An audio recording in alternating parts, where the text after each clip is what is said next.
ஓம் ஸ்ரீராம் ஜெயராம் ஜெய் ஜெயராம். அதிகாலை புறப்பட்டு கோவை ஜங்ஷன்லேருந்து 6 மணிக்கு மேங்களூர் போகக்கூடிய இன்டர்சிட்டி எக்ஸ்பிரஸ் புறப்பட்டுச்சு. மதியம் 12 மணி அளவில் காஞ்சாங்காடு, காசர்கோடு டிஸ்ட்ரிக் காஞ்சாங்காடு ஸ்டேஷன் ஆனந்தாசிரமம் இருக்கக்கூடிய பகுதியில் போய் சேர்ந்துடும். இந்த இனிமையான இயற்கையான சூழல் ரொம்ப மனதை இலகுவாக வைக்கிறது. தனிமையாக இவ்வாறு பயணம் செய்யும்போது மனம் மேன்மேலும் அமைதியை நாடுகிறது, அமைதியாக ஆகிறது. வயல்வெளிகள், மரங்கள், மலைகள் கதவின் அருகில் வந்து நிற்கும்போது ரயில் பயணத்தில் வேகமாக ஓடிக்கொண்டிருக்கும் மரங்களை பார்த்தால் மனம் மென்மையாகிறது, தூய்மையாகிறது. வேகமாக காற்று நம்மேல் அடிக்கும் பொழுது நம்மளுக்குள் ஏற்படும் மாற்றம் அளவு கடந்தது, ஆனந்தத்தை தருகிறது. இவ்வாறு தொலைதூர பயணம் செய்வதே நமக்கு மிகப்பெரிய பலனையும் பாக்கியத்தையும் தருகிறது. பிறகு அங்கு சென்று ஆசிரமத்தில் தியானம், பஜனை, நாமம் சொல்வது மிகவும் பலனை தரக்கூடியதாக அமைந்திருக்கும். காஞ்சாங்காடு ரயில்வே ஸ்டேஷன்லேருந்து ஆனந்தாசிரமத்துக்கு ஆட்டோவில் வரலாம். ஆட்டோவில் 130 ரூபா அங்கேருந்து சார்ஜ் பண்ணுறாங்க. வந்தேன்னு சொன்னோன்னா இது மாதிரி ஒரு அற்புதமான ஒரு என்ட்ரன்ஸ் தெரியும். ஆட்டோ வந்து உள்ளேயே கொண்டு போய் விட்டுரும். நல்லா அடர்ந்த மரங்களுக்கு மத்தியில் இந்த ஆசிரமத்தோட நுழைவாயில் அமைஞ்சிருக்கு. ஆட்டோவில் வந்தால் ஆட்டோ உள்ளேயே போய் நம்ம ரிசப்ஷன் பக்கத்தில் கொண்டு போய் விட்டுரும். இந்த ஆனந்தாசிரமம் வந்து ஒரு பெரிய சொர்க்க பூமி. இங்கே வந்து உண்மையிலேயே இதை வந்து சுற்றி பார்க்கக்கூடிய ஒரு இடம் இல்லை. இது ஒரு சும்மா வந்து சுற்றுலாத்தலம் மாதிரியான இடம் இல்லை. இது அனுபவிக்கக்கூடிய இடம். நம்மளுக்குள்ளே இருக்கக்கூடிய தெய்வீகத்தன்மையை அனுபவிக்கிறதுக்குண்டான இடம். இங்கே ஒரு வாரம், 3 நாட்கள், 5 நாட்கள் தங்கலாம். தங்கறதுக்கு முழுக்க இலவசமான ரூம்ஸ் நம்மளுக்கு கொடுத்துட்றாங்க. அதில் எல்லா படுக்கையிலிருந்து எல்லா வசதியோடையும், குளிக்கிறதுக்குண்டான சுடு தண்ணி, நல்ல தண்ணி எல்லா வசதியோடையும் தங்குற வசதி உண்டு. 3 வேளையும் நல்ல உணவு, சாத்மீகமான உணவு கொடுக்குறாங்க.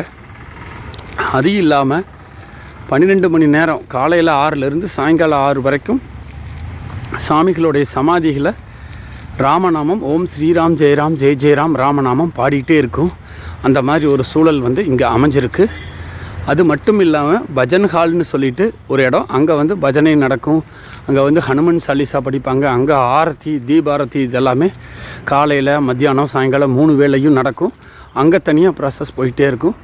அது மட்டும் இல்லாமல் சுவாமியுடைய ஸ்பீச்சு அது வந்து 3:30 மணிலேருந்து 4:30 மணி வரைக்கும் தினந்தோறும் ஒரு பகுதியில் நடக்கும். தியானம் பண்ணுறதுக்கு மௌன மந்திர்னு சொல்லிட்டு ஒரு இடம் தனியாக சிறப்பாக அமைஞ்சிருக்கு.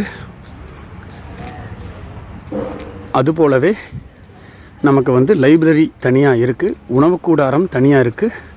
இது மாதிரி எல்லா கோசாலை தனியாக இருக்குது. இது மாதிரி ஆசிரம் கேலரின்னு சொல்லிட்டு ஒரு பார்ட் தனியாக இருக்குது. புத்தக நிலையம், புக் ஸ்டால்ஸ், சாமிஜிஸ் பெரிய ஆன்மீக புத்தகங்கள் போன்ற புத்தகங்கள்லாம் இருக்கிறதுக்காக புத்தகம் தனியாக இருக்குது. அது இல்லாமல் நமக்கு வந்து ரிசப்ஷன் தனியாக இருக்குது. நம்ம வந்து ஏதாவது ஒரு கருத்து கேட்கணும், ஏதாவது ஒரு சந்தேகங்கள் இருக்குது அப்படின்னா இன்ஃபர்மேஷன் சென்டர்னு சொல்லிட்டு ஒரு பகுதி இருக்குது. இதுதான் அந்த ஆசிரமத்தோட நுழைவாயில்.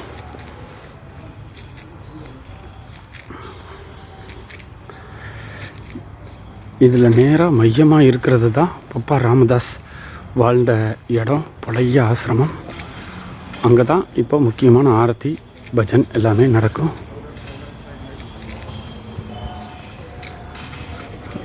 உள்ளே நுழையும் போதே ஸ்ரீராம் ஜெயராம் ஜெய் ஜெயராம் நாமம் கேட்டுகிட்டே இருக்கும், பாடிக்கிட்டே இருப்பாங்க. கேட்டு எப்பவுமே திறந்துருக்கும்.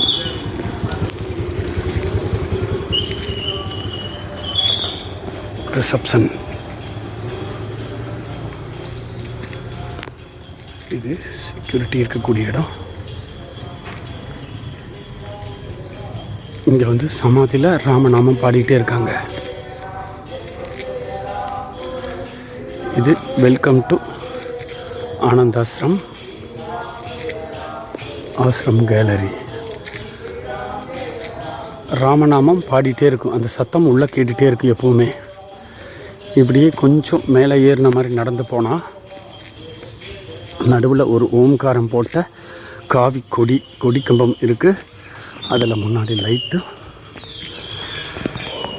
வட்ட வடிவத்தில் சிறப்பான ஒரு பச்சை பசேல்னு இருக்கக்கூடிய செடிகள். இது மையப்பகுதியில். இந்த பக்கம் புக் ஸ்டால், புத்தக நிலையம் அமைஞ்சிருக்கு. இங்கே எல்லா மொழி புத்தகங்களும் இங்கே கிடைக்கும். சாமிகளோட வரலாறு, ஆன்மீக புத்தகம், தியானம், யோகா சம்பந்தம். இங்கே சுவாமிகள் தங்கக்கூடிய சன்னியாசானந்த சுவாமி தங்கியிருக்கக்கூடியது. மிகப்பெரிய ஒரு ஆலமரம் இங்கே இருக்குது. இது பல வருஷமாக இந்த ஆலமரம் இங்கே வந்து அமைஞ்சிருக்கு. ஆசிரமத்தோட மையப்பகுதியில் இந்த ஆலமரம் வந்து விருட்சம் சூப்பராக சிறப்பாக இருக்குது. விழுதுகள் ரொம்ப கம்மியாக இருக்கிற மாதிரியான ஒரு சூழலில் திரும்பி இந்த பக்கம் நம்ம வந்த வழியை பார்த்தோன்னு சொன்னால் அதில் மாமரங்கள், பல மாமரங்கள் இருக்குது. எங்கே பார்த்தாலும் மாமரங்கள் இருக்கிற மாதிரியான ஒரு சூழலில் தான் இந்த ஆசிரமே அமைஞ்சிருக்கு. இதனுடைய புத்தக நிலையத்துக்கு நேர் எதிராக இன்ஃபர்மேஷன் சென்டர் இருக்குது. இங்கே தகவல்கள் யாருக்கு என்ன வேணும்னாலும் பரிமாறிக்கலாம். எல்லா இடத்துலையும் தண்ணீர் வச்சுருக்காங்க. இப்போ நேராக மைய மண்டபத்தை நோக்கி நகர்வோம். மைய மண்டபம் தான் பஜன் ஹால், ஆரத்தி ஹால். படிகளில் மேலே ஏறி போகலாம். இங்கே எப்பவுமே சுத்தமாக வச்சுக்கிறதுக்காக புல்லை வெட்டிகிட்டு இருக்காங்க. இதுதான் மைய மண்டபம். இந்த குடில் தான் தற்சமயம் சுவாமியாக இருக்கக்கூடிய முக்தானந்த சுவாமிகள் இருக்கிறாங்க. எப்போ இங்கேருந்து நம்ம யார் கிளம்பினாலும் சாமிக்கிட்ட போய் ஆசி வாங்கிட்டு போவோம். அப்போ ஒரு பிரசாதம், புத்தகம், ஸ்வீட்ஸு இது எல்லாமே வழங்குவாங்க. இது வந்து சுவாமியுடைய தங்கியிருக்கக்கூடிய அறை. இந்த பக்கம் போனோம்னா மௌன மந்திர், தியானம் செய்யக்கூடிய இடம். இதுதான்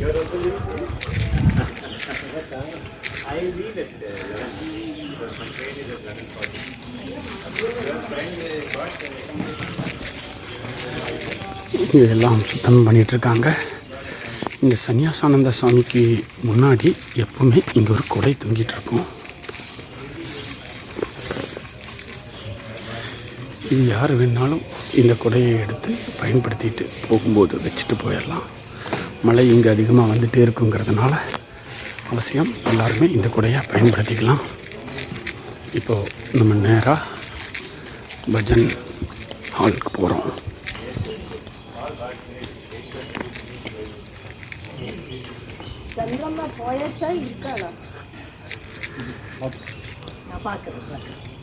இல்லை ஏதோ காரு வரும் போகும்னு சொன்னாங்க. நானுக்கு சுந்தர் காருன்னு நினச்சேன். சுந்தரத்தில் தான் எனக்கு தெரியாது. ஒரு நிமிஷம் காரு வந்து போகிறதுக்கு இல்லை அங்கே இருக்குங்க.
ஓம் நம சிவாய நாமம், ரமண அக்ஷர ரமண மாலை, ரமணாய நமக, இது எல்லாமே மதிய நேரம் பாடிட்டே இருப்பாங்க.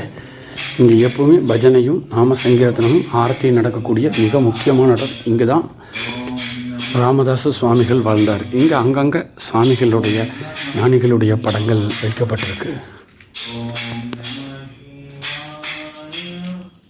இது சுவாமிகள் வாழ்ந்த இடம். இது காலை நேரம் திறந்திருக்கும், இப்பொழுது சாத்தித்தான் இருக்குது.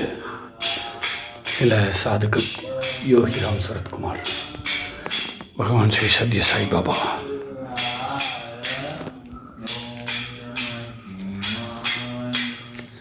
ஓம் நம சிவாய, ஓம் நம சிவாய, ஓம் நம சிவாய, ஓம் நம சிவாய.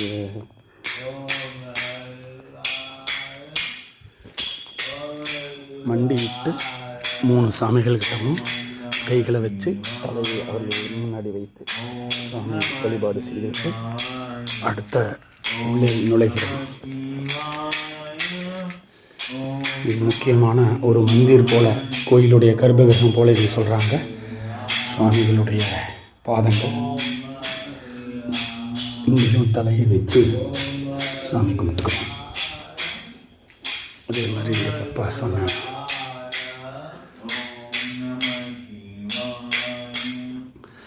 இதுதான் மூல கர்ப்பகிரகம் போல இந்த ஆனந்தாசிரமத்துக்கு விளங்குது. இதுதான் ஆதியில் தோன்றிய ஒரு இடம் என்கிறதுனால இங்கே தான் மூலமாக முதல்ல ஆனந்தாசிரமம் தொடங்கப்பட்டுச்சு. இங்கே ஒரு தீபம் எப்பவுமே எரியும். இங்கே தான் முழுக்க ஆரத்தி நடக்கும்.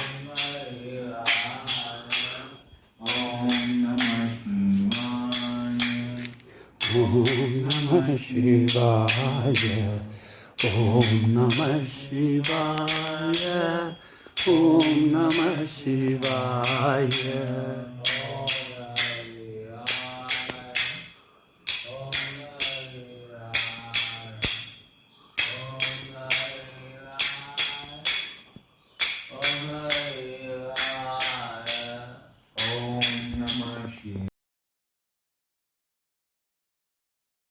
ஜெய் ஸ்ரீராம். இதான் நான் ஆனந்தாசிரமத்தில் நான் தங்கியிருக்கக்கூடிய ரூமு. நல்ல வசதிகளோட தான் இது நுழைவாயில் என்ட்ரன்ஸு. உள்ள வரோம். இங்கே பார்த்துட்டிங்கன்னா உள்ள அழகாக ஒரு கண்ணாடி, ஒரு டேபிள், ஒரு பானை குடுவை ஒன்று வச்சுருக்காங்க, பெட்டு, இது போத்திக்கிறதுக்காக ஒரு போர்வையும், அதே மாதிரி இது வந்து விரிக்கிறதுக்காக ஒன்றும் அழகாக ஒரு ஸ்க்ரீனு, சூப்பராக நீங்கள் ஒரு அலமாரி. இந்த அலமாரியில் நம்மளுடைய பொருட்கள் எல்லாம் வச்சுக்கலாம் நம்ம இருக்கிற வரைக்கும். ஒரு வாட்ச்சு, அழகாக ஒரு ஃபேனு, நீட்டாக காற்று வர மாதிரி. இங்கே ஒரு டேபிள் இருக்குது. இந்த டேபிளில் நம்ம இப்படி சேரில் உட்காந்து சிறப்பாக புத்தகங்கள் எல்லாம் படிக்கிற மாதிரியான ஒரு சூழல் இருக்குது. இது வந்து தனியான ஒரு ரூமு. இந்த ரூமில் வேறு யாருமே வரமாட்டாங்க. இது இல்லாமல் ஒரு சின்ன ஒரு டோர் ஒன்று இருக்குது. அந்த டோரில் வெளியே ஓப்பன் பண்ணோம்னா அப்படியே ஆசிரமத்தோட ஒரு பாகம் தெரியும். அப்படியே அங்கே ராமநாமம் பாடிட்டு இருக்கிறது மற்ற எல்லாமே தெரியும். அது மாதிரி ஒரு சின்ன ஒரு போர்ட்டிக்கோ மாதிரி ஒரு அமைப்பை ஏற்படுத்தி கொடுத்துருக்காங்க. இந்த டோரு நான் வந்து பயன்படுத்த போகிறதில்ல. ஆனால் ரொம்ப இது எல்லாமே இலவசமாக கொடுத்து நம்மளை ராமநாமம் சொல்கிறதுக்காக, தியானம் பண்ணுறதுக்காக பண்ணுறாங்க. அப்படிங்கும்போது அவ்வளோ பெரிய விஷயம். ஜெய் ஸ்ரீராம்.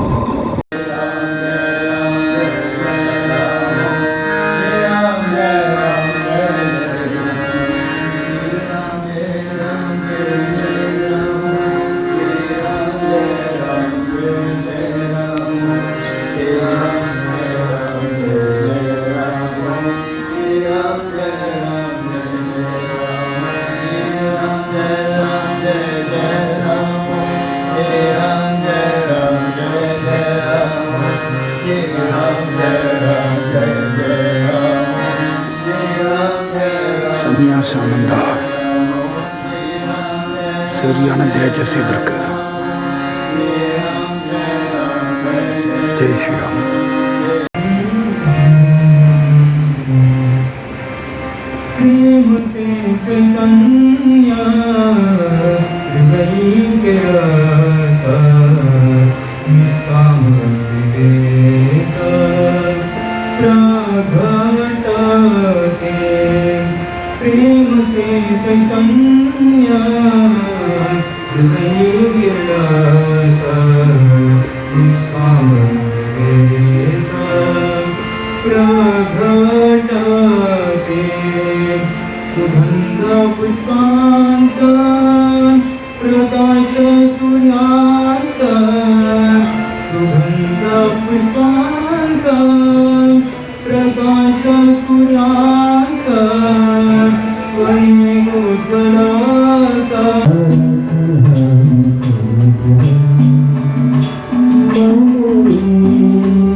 என்ட்ரன்ஸிலிருந்து இப்போது போஜனை ஹாலுக்கு போக போகிறோம். உணவு அருந்தும் இடம், உணவுக்கூடம். இது நுழைவாயிலிருந்து ஒரு பக்கம் இருக்குது. இங்கே தங்குறவங்க எல்லாருக்குமே அவங்க பாட்டுக்கு சாதாரணமாக போய் சாப்பிட்டுக்கலாம். புதுசாக யாராவது வந்தால் ரிசப்ஷனில் போய் பேரை பதிவு பண்ணிவிட்டு உணவு எடுத்துக்கலாம். இங்கே தங்கியிருக்கக்கூடிய சாமிகள், சாதுக்கள் எல்லாருமே இங்கே தான் உணவெடுப்பாங்க. இது ஒரு நல்ல ஒரு அமைதியான ஒரு இடம். எப்போவுமே இங்கேயும் ராமநாமம் பாடிட்டே தான் இருக்கும். உணவு சமைக்கும் போதும் கூட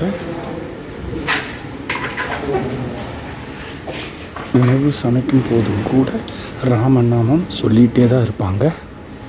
பரிமாறும் போதும் கூட ராமநாமம் பாடிட்டே இருக்கும், கூடவே பாடிட்டு இருப்பாங்க. மணி 6, இரவு உணவு 6 மணிக்கே இங்கே வழங்கப்படுகிறது. இங்கே செருப்பு போன்ற விஷயங்களை எல்லாம் வெளியே விட்டுறணும். நான் உள்ளே போனால் ஒரு மாதிரி ஃபோனை வச்சுருந்தா பார்ப்பாங்க. பேக்கெட்டில் வச்சிட்றேன்.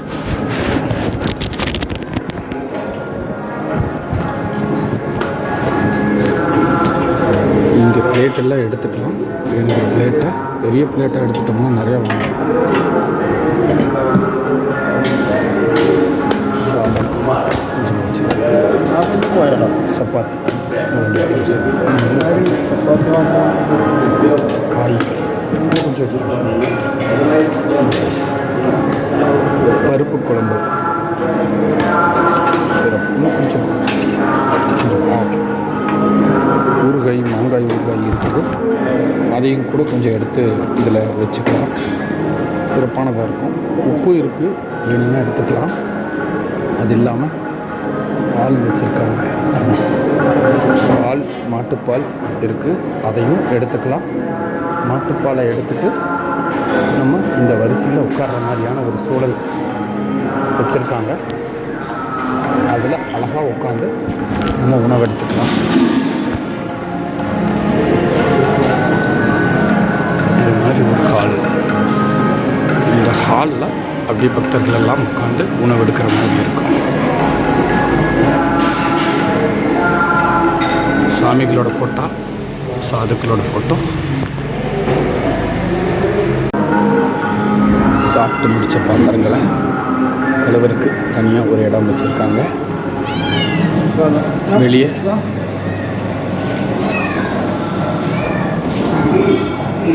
இங்கே நம்மளுடைய வேஸ்ட்டுகளை எல்லாம் போடுறதுக்கு ஒரு இடம் இருக்குது. அந்த இடத்துல நம்ம வீட்டில் இருக்கக்கூடிய வேஸ்ட்டுகளை எல்லாத்தையும் போடுற மாதிரியான சூழல். தனியாக பிளேட்டு, டம்ளர் கழுவி வைக்கிறதுக்கான இடம்.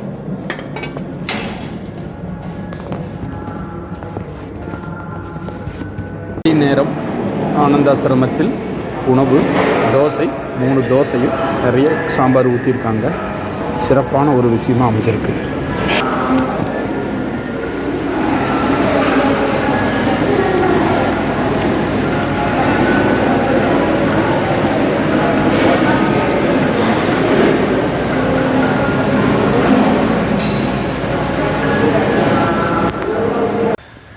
இதுதான் சிவாஜி தங்கியிருக்கிற அறையுடைய போர்ட்டிகோ. இதை சுற்றி வெளியில் கொஞ்சம் குடில்கள் அமைஞ்சிருக்கு. அங்கே எல்லாருமே பக்தர்கள், சாதுக்கள் தங்கியிருக்காங்க. இந்த இப்போ நடைபாதையில் நம்ம நேராக சமாதிக்கு போகிறோம். ஜீவசமாதி 3 சாமிகளோட ஜீவசமாதி இருக்குது. ஒன்று பப்பா ராமதாஸ் சுவாமிகள், 2வது மாதா இருக்காங்க, மாதாஜி இருக்காங்க, அவங்களுடைய சமாதி, 3வது சச்சிதானந்த சுவாமி இருக்காங்க. இந்த சமாதிகளையே தான் அதில் தான் முழு நாட்களும் நாமம் சொல்லிகிட்டே இருக்காங்க. மழை லேசாக தூரிகிட்டே இருக்கிறதுனால இப்படி அழகாக குடையை பிடிச்சிட்டு, குடை ஒரு இடத்துல காமனாக இருக்குது, யார் வேணாலும் எப்போ வேணாலும் போய் எடுத்துக்கலாம். எடுத்து பிடிச்சிட்டு அப்படியே போயிட்டுருக்கோம். இது நல்ல ஒரு பூஞ்சோலையான ஒரு பகுதி தான், நல்ல இனிமையான ஒரு சூழல், பசுமையாக இருக்குது. இந்த பசுமையான சூழலில் 3 குடில்கள் இது மாதிரி அமைஞ்சிருக்குது. அது வந்து 3மே சமாதி, சிறப்பான ஒரு சமாதி தான் இது. இது 1, இது 2, அது 3. இது ஒரு நாளுக்கும் ஒரு சமாதியில் ராமநாமம் சுற்றி வந்து சொல்லிகிட்டே இருப்பாங்க. அந்த மாதிரி ஒரு சிறப்பான ஒரு அமைப்பு. இங்கே எல்லாமே அழகாக நீட்டாக சுத்தமாக மெயின்டைன் பண்ணிட்டுருக்காங்க. லேசாக பிசு பிசுன்னு மழை வந்துட்டு இருக்கிறதுனால இந்த சூழல் ஒரு தெய்வீகமான ஒரு சூழலாக அமைஞ்சிருக்குது. இதுதான் இதனோட நுழைவாயில். பூஜ்ய மாதா கிருஷ்ணாபாய் அவங்களுடைய சமாதி இது. இது இன்றைக்கி லாக் பண்ணியிருக்கு. இதுக்குள்ளே போய் தியானம் பண்ணலாம். அதுக்கப்புறம் 2வது இருக்கிறது வந்து அடுத்த சமாதி வந்து இன்னொரு சாமியோடது. இங்கே வந்து நேற்று ராமநாமம் சொன்னாங்க. காலையில் 6லேருந்து சாயங்காலம் 6 வரைக்கும் தொடர்ந்து ராமநாமம் சொல்லுவாங்க. இன்றைக்கி இங்கே வந்து இந்த சுவாமிஜியோடைய அறையில் வந்து தியானம் பண்ணுற மாதிரி ஒரு சூழல் இருக்கும். இதான் நடுவில் இருக்கிறது அந்த சமாதி, அவருடைய படம்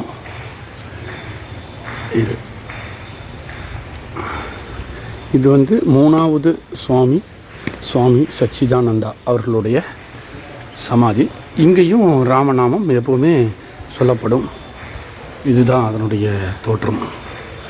இன்னொரு பக்கத்தில் இருக்கிற ஒரு பக்கம் ஜோதி சிறப்பாக எரிஞ்சிட்டே இருக்கும், சிறப்பான ஜோதி எரிஞ்சிட்டே இருக்கும்.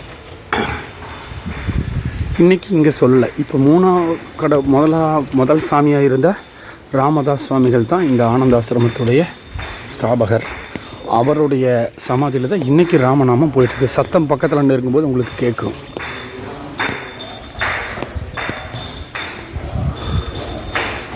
இங்கே பக்தர்கள் கொடையெல்லாம் வச்சுருக்காங்க. இதெல்லாம் ஆசிரமத்தோட கொடை. பப்பா ராமதாஸ் சுவாமிகளோட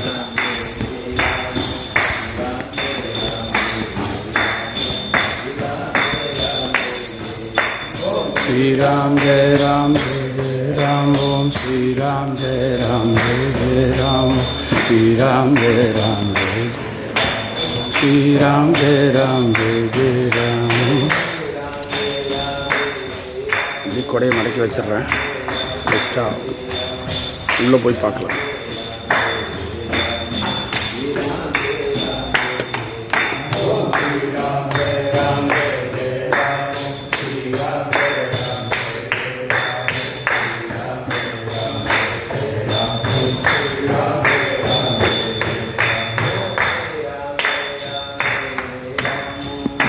உள்ளே போய் நானும் கொஞ்சம் நேரம் நாமம் சொல்கிறேன். எப்படி இருக்குன்னு நீங்கள் கொஞ்சம் நேரம் கூட இருந்து பாருங்கள், அனுபவிங்க. ஸ்ரீராம் ஜெய ராம் ஜெய ஜெய ராம் ஓம் ஸ்ரீராம் ஜெய ராம் ஜெய ஜெய ராம் ஓம் ஸ்ரீராம் ஜெய ராம் ஜெய ஜெய ராம்.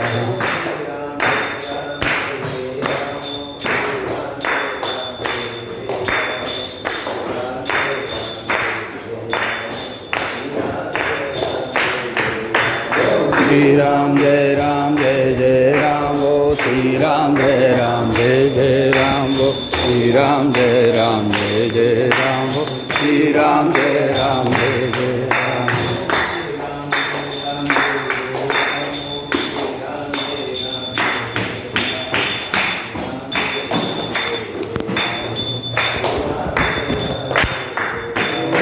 श्रीराम जय जय राम वो श्रीराम जय जय राम वो श्रीराम जय जय राम वो श्रीराम जय जय Ram.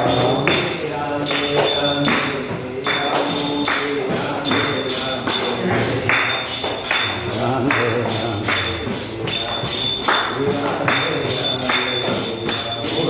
Ram Jai Ram Jai Jai Ram Bo Sri Ram Jai Ram Jai Jai Ram Bo Sri Ram Jai Ram Jai Jai Ram Bo Sri Ram Jai Ram Jai Jai Ram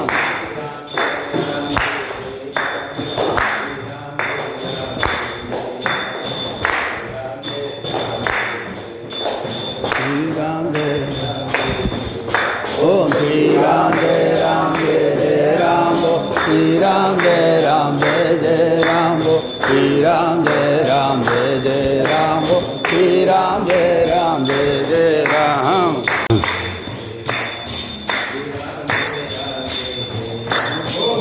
Ram Jai Ram Jai Jai Ram Sri Ram Jai Ram Jai Jai Ram Bo Sri Ram Jai Ram Jai Jai Ram Sri Ram Jai Ram Jai Jai Ram Bo Sri Ram Jai Ram Jai Jai Ram Sri Ram Jai Ram Jai Jai Ram Sri Ram Jai Ram Jai Jai Ram Sri Ram Jai Ram Jai Jai Ram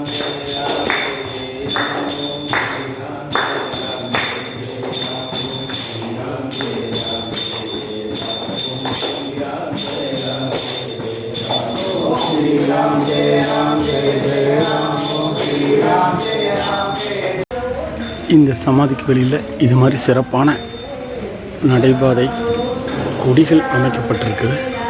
4 மூலையிலையும் பூஞ்சோலைகள் இருக்குது. பூக்கள் அழகாக பூத்து குலுங்குது. இந்த மாதிரி கொடிகள் அமைக்கப்பட்டிருக்கு. இந்த அரை மணி நேரம் ஆண்கள் ராமநாமம் சொல்கிற மாதிரியும் அரை மணி நேரம் பெண்கள் சொல்கிற மாதிரியும் அமைஞ்சிருக்கிறதுனால எங்களுடைய அரை மணி நேரம் முடிஞ்சு பெண்கள் தொடங்கிட்டாங்க.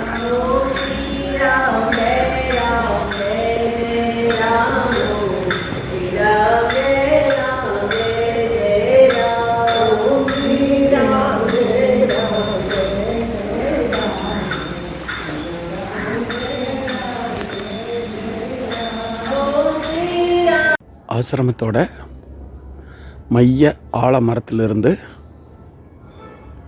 இந்த பஜன் ஹால் நோக்கி நூலகம் போக போகிறோம்.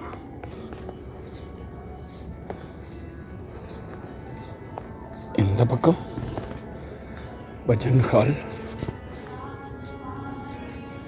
இந்த பக்கம்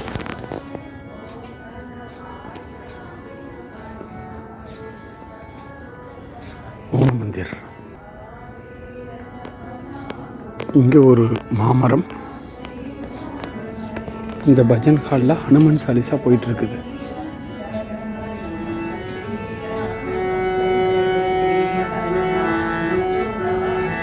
अनक्रम भजन ज्ञान चोलावे शब पर राम तपस्वी राजा दिन के काज सगल तुम और मनोरथ जो कोइलावे. இது வந்து லைப்ரரி போகிறதுக்குண்டான, நூலகம் போகிறதுக்குண்டான ஒரு பாதை. இந்த நூலக பாதையில்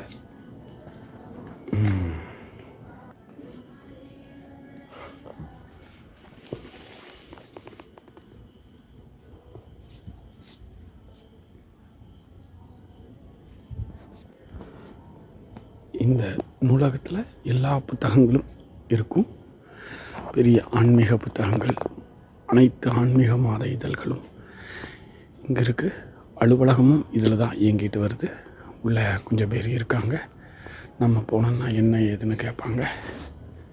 ஒரு நிமிடம் பேக்கெட்டில் வச்சுட்டு அப்படியே போய் பார்ப்போம்.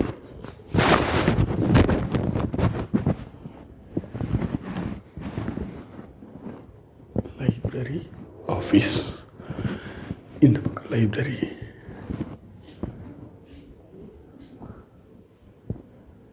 லைப்ரரி காலையில் மட்டும்தான், பஸ் மதியம் இல்லை. இது ஒரு மாத இதழ். இந்தியாவில் இருக்கிற அனைத்து ஆன்மீக அமைப்புகளும், ராமகிருஷ்ண ஆனந்தம் புத்தகங்கள் எல்லாமே இங்கே இருக்கு. உள்ள புத்தகங்கள் இருக்கும்.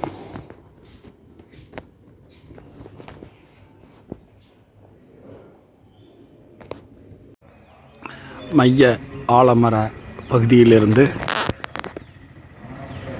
இடதுபுறம் புத்தக நிலையம் புக் ஸ்டால் அமைந்திருக்கிறது. புக் ஸ்டால் புத்தக நிலையம்.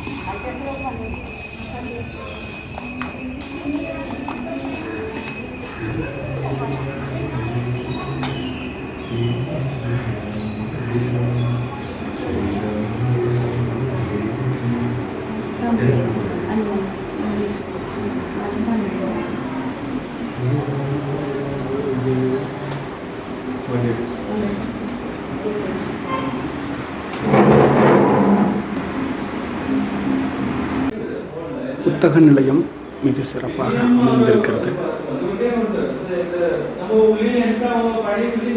இங்கிலீஷ் புக்ஸு, எல்லா மொழி புத்தகங்களும் இங்கே இருக்குது. இது கன்னடம், தமிழ் புத்தகங்கள் இங்கே இருக்குது. மலையாளம்,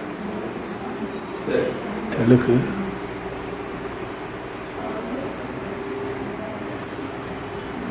ஹிந்தி, மராத்தி எல்லா புத்தகங்களும் சிறப்பாக இந்த புத்தக நிலையத்தில் விற்பனைக்கு இருக்குது. ஜெய் ஸ்ரீராம். இதுதான் சிவாஜி தங்கியிருக்கிற அறையுடைய பால்கனி. இந்த பக்கம் ஃபுல்லாக குடில்கள் இருக்குது. ஸ்ரீனிவாசன்னு சொல்லக்கூடிய குடில் இது. இது வந்து பரந்தாம்னு சொல்லக்கூடிய குடில். இந்த பகுதியில் சாமிகள்லாம் தங்கியிருப்பாங்க. கடந்த முறை சிவாஜி இங்கே தான் தங்கியிருந்தார். இப்படியே நடந்து போயிட்டே இருந்தோன்னு சொன்னோம்னா நம்ம கோசாலை அடையலாம். கோசாலையில் பசுக்கள் நிறையா இருக்குது. அந்த பசுக்கள் வந்து கொடுக்குற பாலைத்தான் இங்கே வந்து நமக்கு தங்கியிருக்கிறவங்களுக்கு எல்லாத்துக்கும் பால், தயிர், மோர் எல்லாமே கொடுக்குறாங்க. இது வந்து விருந்தாவன்னு சொல்லக்கூடிய ஒரு குடில். இங்கேயும் வர்ற பக்தர்கள் வந்து தங்குவாங்க. நல்ல ஒரு சிறப்பான இடம். இந்த வழியாக கீழே இறங்கி போகுது. இங்கே மரங்கள் எல்லாமே மாமரங்கள் அதிகமாக இருக்குது. மாமரங்களுக்கு உள்ளே தான் இந்த ஆசிரமமே அமைஞ்சிருக்குது. பெரிய மாமரம். இப்போ காய் இல்லை, ஆனால் ஒரு சில சமயம் வரும்போது காய்களாக காய்ச்சி தொங்கும். இது ஒரு சின்ன கேட் ஒன்று வச்சுருக்காங்க. இது கோசாலையுடைய நுழைவாயில். இங்கே ஒரு பக்கம் ஒரு மாடு கொஞ்சம் இருக்குது. மாட்டுக்கு வேணுங்கிற தீவனம் எல்லாமே அங்கே வச்சுருக்காங்க. ஆமாம், இது கொஞ்சம் ஒரு சில மாடுகள் மட்டும் இங்கே இருக்கிறது. பசுக்கள், காளை இதெல்லாம் இருக்குது. இது ஸ்பெசிஃபிக்காக ஒரு 5-6 எண்ணம் மட்டும் இருக்குது. இருட்டாக இருக்கிறதுனால சரியாக தெரியல. இன்னும் வெளிச்சமாக இருந்திருந்தால் நல்லா தெரிஞ்சுருக்கும். இந்த கோசாலையில் எப்பவுமே ராமநாமம் பாடிட்டுருக்கோம். அது மட்டும் இல்லாமல் இங்கே பால் கறக்கிறதுக்கு முன்னாடி கொஞ்சம் நேரம் ராமநாமம் பாடிட்டு தான் பால் கறப்பாங்க. அந்த மாதிரியான ஒரு இது. பின்னாடி ஒரு நல்ல ஒரு மலை. இது ஆஞ்சநேயருடைய மலை. அது பின்னாடி ஒரு காடு. அங்கே மேவு எல்லாமே போட்டுடுறாங்க. தோட்டம் இருக்குது, ஆசிரமத்துக்கு உண்டான தோட்டம் பின்னாடி. இதெல்லாம்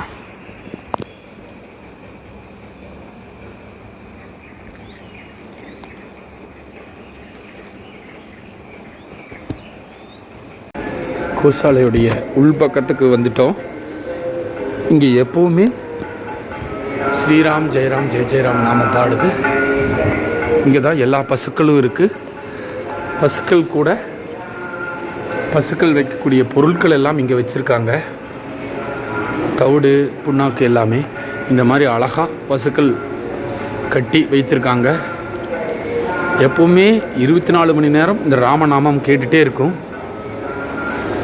பசுக்களுக்கு தண்ணீர் வந்து குறைய வர்ற மாதிரி ஒரு நல்ல முறையை அதிலேயே பண்ணி வச்சுருக்காங்க.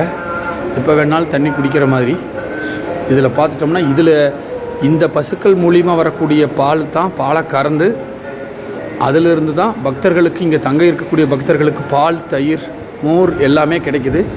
பக்தியுள்ள மோராகவும் தயிராகவும் பாலாகவும் கொடுத்துட்டே இருக்கும். ரொம்ப ஒரு சிறப்பான இடம்.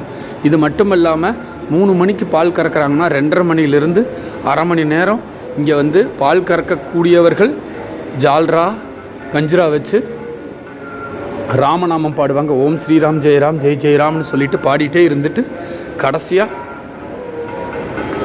அதுக்கப்புறம்தான் பால் கறப்பாங்க. அப்போ வந்து ராமநாமம் கேட்டுட்டு அந்த பாலை சுரக்கும். அதனால் பக்தர்களுக்கு பக்தியும் நல்ல விஷயங்களும் மன ஒருநிலைப்பாடும் எளிமையாக கிடைக்குங்கிறது பெரியவங்க சொன்ன வாக்கு. ரொம்ப சிறப்பான ஒரு கோசாலையை தரிசனம் பண்ணியிருக்கிறோம். ஜெய் ஸ்ரீராம். கோசாலையிலிருந்து வெளியே போனோம்னா பின்னாடி இருக்கக்கூடிய ஒரு தோட்டம். இது ஆனந்தாசிரமத்துக்கு சொந்தமானது. இங்கே சில மரங்கள் இருக்குது. அது இல்லாமல் பயிர் வகைகள் எல்லாமே கொஞ்சம் இங்கே வந்து மாட்டுக்கு போடக்கூடிய பயிர் வகைகள் எல்லாமே இங்கே போடுறாங்க. இது ரொம்ப அற்புதமான ஒரு சூழல். இங்கே மாமரங்கள், பலாமரம், பெரிய பெரிய பலாமரங்கள் ஒரு 15-20க்கு மேலே இருக்குது. நல்ல ஒரு அற்புதமான மரங்கள் வந்து அமைந்திருக்குது. ஒரு சின்ன பாலம், வாய்க்கால்.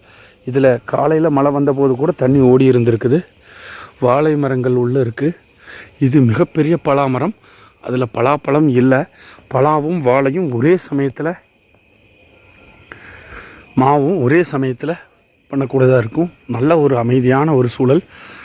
ஆசிரமத்திலிருந்து வெளியே பின்னாடி தென்புறத்தில் ஒரு பெரிய மலை அமைஞ்சிருக்கு. அந்த மலை ஆஞ்சநேயருடைய மலைன்னு சொல்கிறாங்க. ஒரு முறை நான் வந்தபோது அந்த மலைக்கு மேலே ஏறி ஆஞ்சநேயரோட தரிசனம் பண்ணியிருக்கேன். அது இந்த திசையில் தான் அமைஞ்சிருக்கு. இந்த மரங்களுக்கு பின்னாடி தெரியக்கூடிய அடர்த்தியான மரங்கள் இருக்கக்கூடியது அந்த மலை. இங்கே எல்லாமே பயிர் தான் விவசாயம் பண்ணியிருக்காங்க. அந்த பயிர் முழுக்க பசுக்களுக்கு போடுறதுக்காக. ஜெய் ஸ்ரீராம். மிக முக்கியமான ஒரு பகுதிக்கு நம்ம போயிட்டுருக்கோம். ஆனந்தாசிரமத்துடைய மௌன மந்திர். இது பார்த்துட்டா தியானம் செய்கிறதுக்கு உண்டான ஒரு இடம். இங்கே முன்னாடி ஒரு ருத்ராட்ச மரம் இருக்குது. இங்கே ஒரு வட்ட வடிவத்தில் ஒரு சின்ன பூஞ்சோலை அமைச்சிருக்காங்க. இது நம்ம ஆஞ்சநேயர் தலத்துடைய வட்ட வடிவம் மாதிரி சுற்றி நடந்து வர மாதிரி இருக்கும். அதுக்குள்ளே பல விதமான கலரான பூச்செடிகள் எல்லாமே இருக்குது. சுற்றி வர்ற பாதையிலையும் கூட கொஞ்சம் அப்படியே அமர்ந்து நாமம் சொல்கிற மாதிரி, தியானம் சொல்கிற மாதிரியான அமைப்பை ஏற்படுத்தியிருக்காங்க. இங்கே சாமிகளுடைய பப்பா ராமதாஸ் சாமிகளுடைய வரலாறை கொஞ்சம் வடிவத்தில் வச்சுருக்காங்க. அவருடைய பழைய புகைப்படம். ப்ளீஸ் கைண்ட்லி சுவிட்ச் ஆஃப் மொபைல் ஃபோன்ஸ் அப்படின்னு போட்டிருக்காங்க. இதுதான் அந்த நடுவில் வட்ட வடிவத்தில் இருக்கக்கூடிய அந்த ஒரு அமைப்பு. அதில் வந்து ஒரு சின்ன நடைபாதை இருக்கும். இதில் நாமம் சொல்லிகிட்டே அப்படியே மெதுவாக சுற்றி வரலாம். இதில் மையமாக வேறு எதுவும் இல்லை. கொடி அமைக்கிறதுக்கு உண்டான ஒரு தோரணம் அமைச்சிருக்காங்க. அது இல்லாமல் இதில் நடுவில் ராமநாமம் பாடிக்கிட்டே இருக்குது அந்த கூண்டுக்குள்ளே.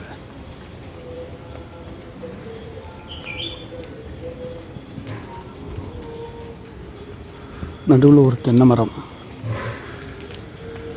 இதுதான் அந்த மௌன மந்திர். மௌன மந்திர்.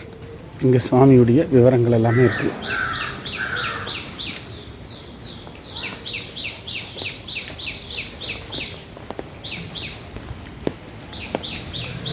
இந்த பக்கம் அதே மாதிரி சாமி சொன்ன 3 விஷயங்கள். தியானம் சொல்லணும், நாமா சொல்லணும், தியானம் பண்ணணும், சேவா செய்யணும். இந்த 3 விஷயத்தையும் இங்கே வச்சுருக்காங்க. இதுதான் இந்த வட்ட வடிவமான ஒரு அமைப்பு. அதில் சுற்றி வந்து தான் நம்ம நாமம் சொல்லலாம். இப்போது உள்ள நேராக மௌன மந்திருக்குள்ளே போகிறோம். அதற்கு முன்னாடி கொடையை மடித்து வச்சுட்டு பொறுப்பாக உள்ளே போக போகிறோம். இப்போ மௌன மந்திருக்குள்ளே யாரும் இல்லை. இங்கே ஒரு பானையில் தண்ணி, எப்போவுமே எங்கே போனாலும் பானையில் தண்ணி வச்சுருப்பாங்க. ஃப்ரெஷ் வாட்டராக இருக்கும். மௌன மந்திர் யாரும் இல்லாதனால நான் உங்கள் கூட கொஞ்சம் பேசுகிறதுக்கான சூழல் அமைஞ்சிருக்கு. இது ஒரு சின்ன ஹாலு. இந்த ஹாலில் வந்து சுவாமி வந்து இப்போ இருக்கக்கூடிய முக்தானந்தா சாமிகள் வந்து ஸ்பீச் எல்லாம் கொடுப்பாங்க. இங்கே தான் மத்தியானம் 3:30 to 4:30 எப்போவுமே இங்கே ஸ்பீச் இருக்கும். இதில் யார் வேணாலும் வந்து கலந்துக்குவாங்க. ஆங்கிலத்தில் அமைஞ்சிருக்கும். இதுக்குள்ளே பார்த்தோம்னா அந்த நாமான்னா என்ன, நாமா ஏன் சொல்லணுங்கிறதுக்கு உண்டான விவரங்கள், அதே மாதிரி தியானம் பண்ணுறதுக்கு உண்டான விவரங்கள், அதனுடைய வரிகள் சுவாமிகள் சொன்னது, அதே மாதிரி சேவாக்கு உண்டான விவரங்கள் என்னென்ன, எப்படி மற்றவங்களுக்கெல்லாம் சேவை செய்யணும் அப்படிங்கிறத பற்றி சொன்ன 3 விஷயத்தையும் முக்கியமாக கொடுத்துருக்காங்க. You are really repeating the name of your own immortal self, that is Atmarama. நீங்கள் சொல்கிற நாமம் உங்களுடைய ஆத்மத்துக்கு உண்டான நாமத்தை தான் சொல்லுகிறீங்க அப்படிங்கிறாங்க.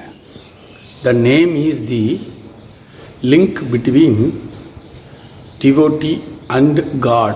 It brings the devotee face to face with him அப்படின்னு சொல்கிறாங்க. இது ரொம்ப இது இப்போ நேரடியாக இன்னும் சில நாம உண்டான கோட்ஸ் எல்லாம் இருக்குது. அதை தாண்டி மையமாக தியானம் பண்ணுற இடத்துக்குள்ளே போகிறோம். இந்த மாதிரி ஒரு டோர் அதுக்கு இடையில் இருக்குது, அதை கடந்து உள்ளே போகிறோம். இதுதான் சச்சிதானந்த சுவாமி வாழ்ந்த ஒரு இடம், அவர் வாழ்ந்த வீடு. ஆசிரமத்துக்குள்ளேயே இவர் தான் சச்சிதானந்த சுவாமி. அவருடைய கோட்ஸ் இன்வெர்ட் ஜேர்னின்னா என்ன, காட்ஸ் நேம், எலிமினேட்டிங் தி ஈகோ, இது மாதிரி எல்லா விவரமும் அவருடைய புகைப்படத்தோட முன்னாடியே கொடுத்துருக்காங்க. இது பப்பா ராமதாஸ் சுவாமி, மாதாஜி, இது சச்சிதானந்த சுவாமிகள், இவங்க எல்லோரும் இருக்கக்கூடியது. இங்கே ஒரு ஆஞ்சநேயர் படம் ஒன்று வெளியே வச்சுருக்காங்க. இதுக்குள்ளே இது அமைதியாக தியானம் செய்யக்கூடிய இடம். இதுதான் சச்சிதானந்த சுவாமியுடைய இடம். நம்ம முன்னாடி பார்த்த 3 சமாதிகள் அவரோட சமாதி அமைஞ்சிருக்கு. ஒரு பகவான் விஷ்ணுவுடைய படம், சைலன்ஸ் ப்ளீஸ், உள்ள பாத்ரூம் மற்ற விஷயமெல்லாம் இருக்குது. இவர் பயன்படுத்தின புத்தகங்கள். இது இங்கே எல்லாருமே உட்காந்து தியானம் பண்ணக்கூடிய இடம். இது அமைதியான சூழல் இருக்கிறதுனால லைட் இல்லாமல் இருக்குது.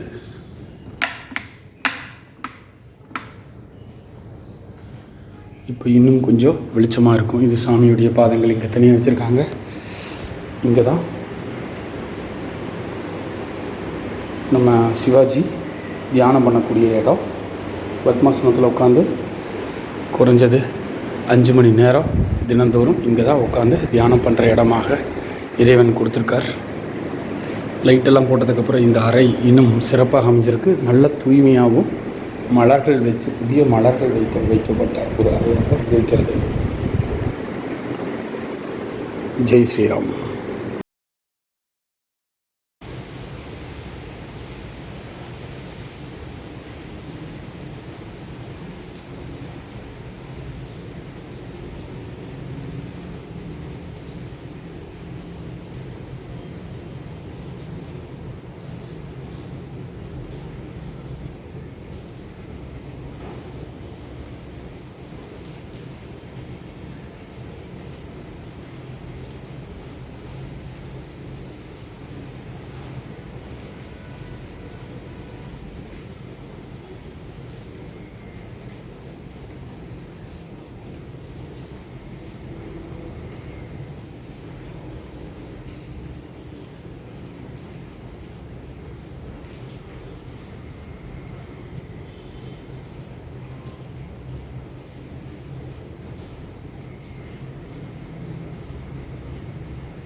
ரொம்ப நேரம் உள்ளே உட்காந்து தியானம் பண்ணி ஒரு மாதிரி காலெல்லாம் வலிச்சதுன்னா, ஒரு வித்தியாசமான உணர்வு வேணும்னா அப்படியே வெளியே வந்து இந்த பௌதிக் ஹாலில் இங்கே உட்காந்து ஏதாவது புத்தகங்கள் படிக்கலாம்.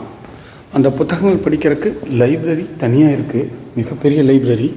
அது இல்லாமல் இங்கே சின்ன புத்தகங்களுக்கு உண்டான ஒரு ரேக் இருக்குது. அது யார் வேணாலும் எப்போ வேணாலும் புத்தகங்களை எங்கே வேணாலும் எடுத்து படிக்கலாம். இந்த ஆசிரமத்திலே முழுமையாகவே ஒரு சுதந்திரம் உண்டு. ஏன் இதை செஞ்சீங்க, ஏன் இப்படி பண்ணுறீங்கன்னு கேட்க மாட்டாங்க. ஹிண்ட்ஸ் டு அஸ்பிரன்ஸ், அது பப்பா ராமதாஸ் சாமிங்கிறது. Mood to love, Vinobaji.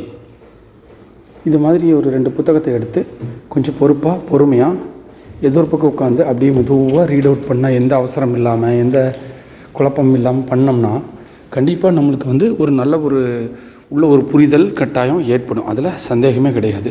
Jai Sriram.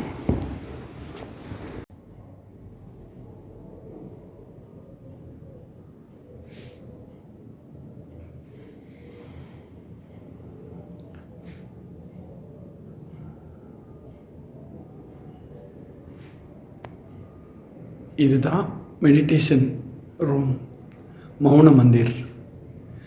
இங்கே தான் 3 மணி நேரம் மெடிடேஷன்லேருந்து எழுந்த உடனே இந்த ஒரு வீடியோவை எடுத்திருக்கோம். பேரானந்தம், மகிழ்ச்சி. ஜெய் ஸ்ரீராம். இன்றைக்கி ஆலமரத்துக்கு பக்கத்தில் இருந்து முக்தானந்த சாமியை பார்க்குறக்காக போகிறோம். முக்தானந்த சாமி மதியம் எப்போவுமே 3:30 மணிலேருந்து 4 மணி வரைக்கும் ஸ்பீச் இருக்கும், 4:30 வரைக்கும்.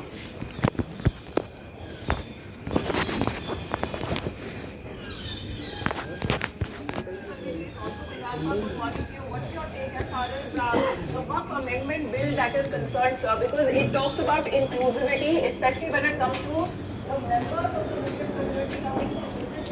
சாமி speech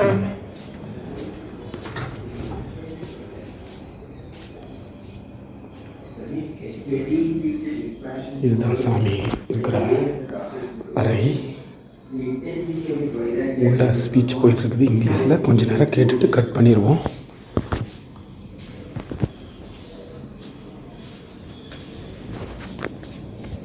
Now we understand. So we must have been doing Buddha, we must have been chanting his name, we must have been glorifying him. We must have been visiting places of worship, and we derive some joy out of it.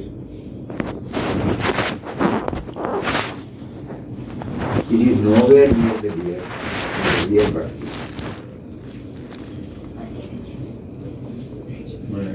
You sit.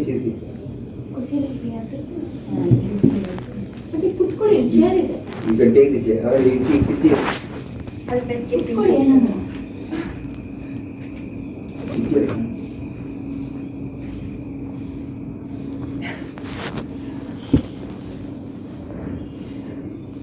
And Vairagya.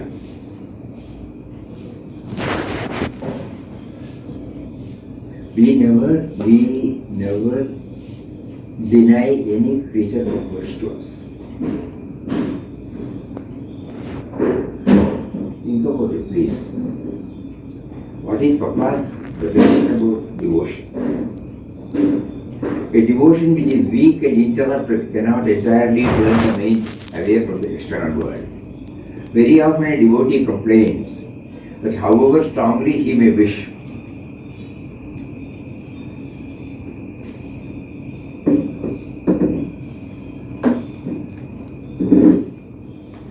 he cannot fix his thoughts in the continuous remembrance of the Lord, and that his mind is wandering towards the objects of the senses.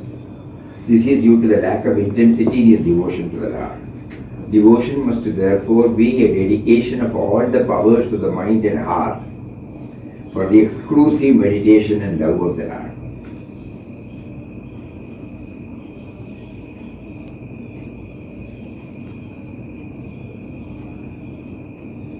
Devotion must therefore be a dedication of all the powers of the mind and heart for the exclusive meditation and love of the Lord.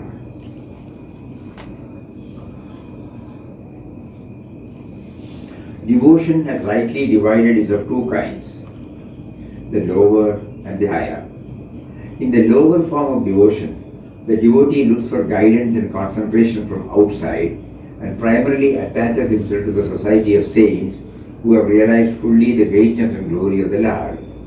To keep himself pure in thought, word and deed, he controls all the forces that are working in his physical and psychical being and adjusts the conduct of his life so as to free himself from all desires of his mind. Mainly he will have recourse to 3 kinds of sadhana: satsang, solitude. How does the devotee now try to tune his mind in a continuous symphony with the Lord? It must be admitted that every remembrance signifies bringing into the mind the name and qualities of the person or object remembered, ideal of life. For the bhakta there is no other thought but of him, no other ambition but to attain him. His mind runs towards God through a ceaseless flow of remembrance. The Bhakta's heart is ever agitated with the waves of hope and aspiration for the vision of God. His restless nature, besides urging him to dwell constantly in the thought of God, directs his steps to the feet of saints and drives him from place to place on a visit to noted shrines. As the child, away from his mother, is stricken with anguish and sorrow for the sight of her, so the Bhakta insistently weeps with a longing for the darshan of God. He finds life dry and tasteless until he meets his supreme beloved. The more he meditates and contemplates upon the great attributes of God, the more he begins to feel his own littleness and unworthiness and prays to his beloved to elevate, enlighten, purify him so as to make him fit to be accepted as his child and servant. For the Bhakta, God is the very embodiment of love, compassion, forgiveness and grace. He visualizes his God in the recesses of his heart. He surrenders completely in thought, word and deed to his beloved and adores him with an unflinching devotion. By a constant meditation of the Lord, the Bhakta imbibes into his own being the divine attributes, ultimately reaching a status of perfect union and oneness with him. Compassion, mercy and love now illumine the nature and therefore all actions of the Bhakta. He becomes the very image of God. For the impurities and weaknesses having been removed by the grace of the Lord, he stands revealed as the very Sun of Truth, radiating all around him the rays of love, kindness and peace. Now the greatest virtue that shines forth in its splendor in the Bhakta is forgiveness. As God has forgiven him, so he forgives all in the world who wrong or have wronged him. He ever returns good for evil, both in thought and action. He is self-sacrificing to a degree. He is ever willing to serve and toil for others, to give them solace and relief. He loves all with an equal vision, be he a friend or foe, rich or poor, good or wicked, high or low, wise or ignorant. He endures peacefully ignominy and persecution and gives himself away in every manner for the good of others. He is ever contented, ever pure, ever cheerful. He is unassuming, humble in all he does. He recognizes God as all in all. He experiences God seated in his heart as causing by his power all movements in the world. He beholds and feels God's presence everywhere. Verily, he always lives and moves in God and is very the being of God.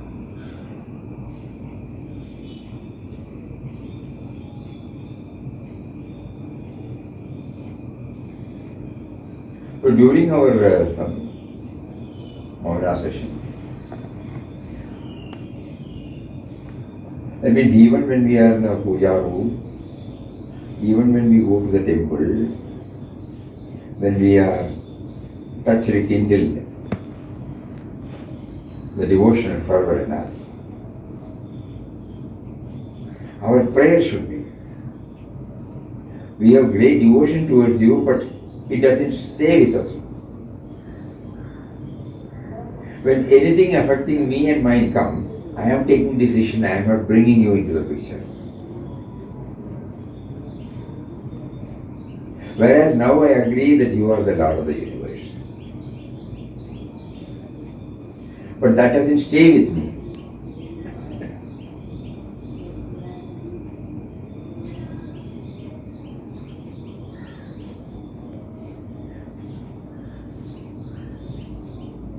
So whichever path we follow, it does not matter.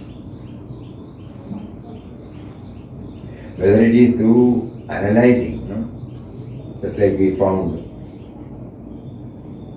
that we are watching our senses, we are watching the mind, we are watching the breathing, we become aware of the heartbeat, we become aware of the blood circulation, we become aware of the digestion, we become aware of the breathing.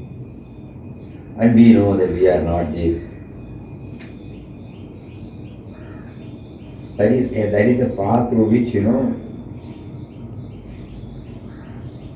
we would like to become closer to. Because it is a rational mind, it is an analytical mind. But those who feel it is too dry, though these are all the facts, everybody will agree. To pursue on the same path for a longer period, it might. So that is why Papa is also placing before us the path of bhakti.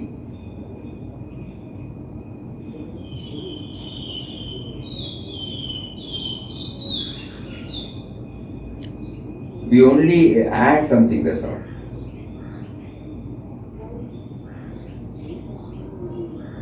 I don't have to convince me that you are there. You are there, I agree. But this recognition of yours as they are the Lord of the universe, it doesn't stay with me.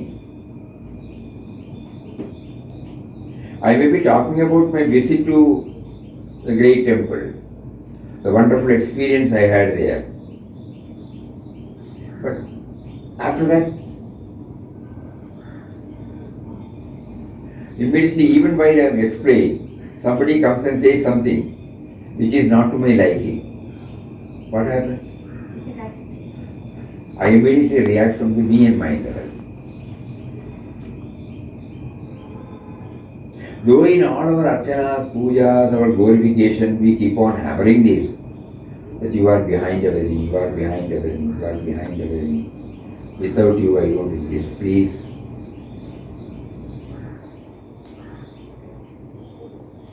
So our bhakti at the moment, though it gives us some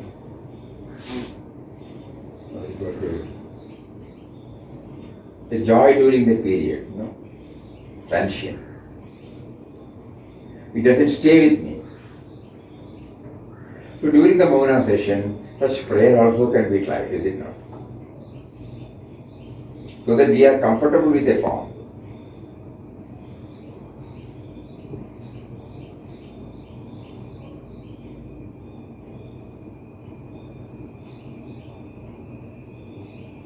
Papa was, as Vittal Rao, he had Lord Krishna as the Krishna Devata. And as he started progressing in his spiritual journey, he used to have the vision. He elaborately explains about it. At the same time, he prays. Why did he say that? You will see.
Hari Om, Shiva from Coimbatore.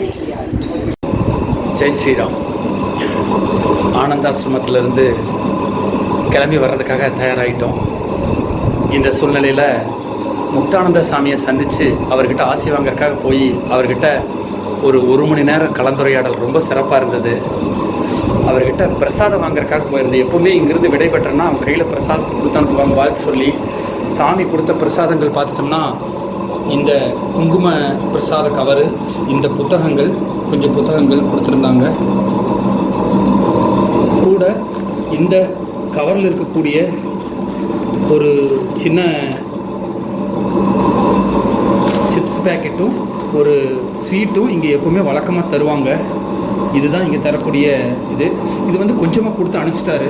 நான் சாமிக்கிட்ட என்ன பண்ணியிருந்தேன், சாமி இது மாதிரி அங்கே கொஞ்சம் பக்தர்கள்லாம் இருக்காங்க, அதனால் கொஞ்சம் பிரசாதம், குங்கும பிரசாதம் மட்டும் கவரில் கொஞ்சம் கொடுங்கன்னு சொல்லி ஒரு 50 வாங்கியிருந்தேன். கொடுத்து அனுப்பிச்சிட்டாரு. அதை வாங்கிட்டு வந்துட்டேன்.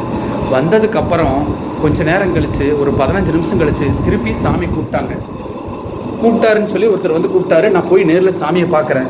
சாமியை பார்க்கும்போது என்ன பண்ணியிருக்காருன்னா, கருணை உள்ள பாருங்கள் சாமியோட உள்ளம். இந்த 50 கவர் வெறும் குங்கும பிரசாதத்தை வச்சு இவன் என்ன பண்ணுவான்ட்டு ஒரு பை நிறையா, இந்த பை பார்த்தீங்களா, தெரியுதா பை,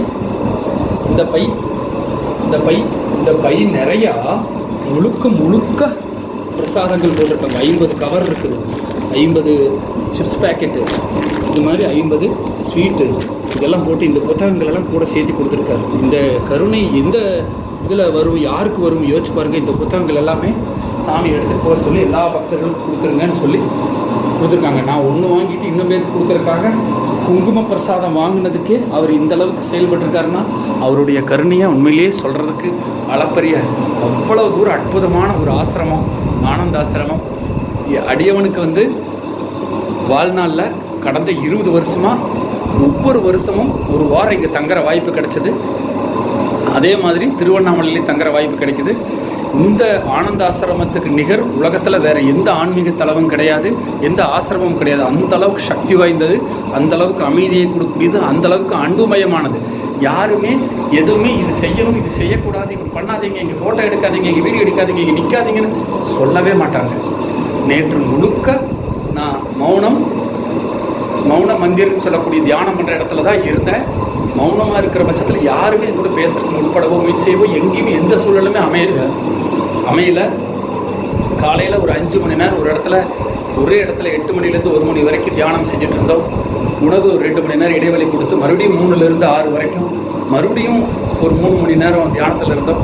அந்த மாதிரி ஒரு பேரானந்தமான ஒரு சூழ்நிலை வந்து இந்த ஆனந்த ஆசிரமத்தில் அமைஞ்சிருக்கு. இங்கே ஞானிகள் பப்பா ராமதாஸ் சுவாமிகள், அதே மாதிரி அதை தொடர்ந்து மாதா கிருஷ்ணாபாய் அவங்களும் இங்கே வாழ்ந்தாங்க. அதுக்கப்புறம் சுவாமி சச்சிதானந்த சுவாமி இங்கே வாழ்ந்தாங்க. இந்த 3 பேர்த்தோட ஒட்டுமொத்த சக்தியும், ஒட்டுமொத்த பக்தியும், அன்பும், கருணையும் எல்லாமே நிறைஞ்சிருக்கக்கூடியவர் தான் முக்தானந்த சாமி. அவரை வந்து நேரில் சந்தித்து பேசுகிறது, பழகிறது, இதெல்லாமே பெரிய பாக்கியமாக நான் நினைக்கிறேன். அவர் கூட நின்று ஒரு புகைப்படம் எடுக்கிற வாய்ப்பு இருந்தது. அதே மாதிரி இங்கே சன்னியாசானந்த சாமி, அடுத்த மாதாஜி, இவங்கெல்லாம் அடுத்து வரக்கூடிய பிரம்மச்சாரிகள் எல்லாமே இங்கே இருக்காங்க.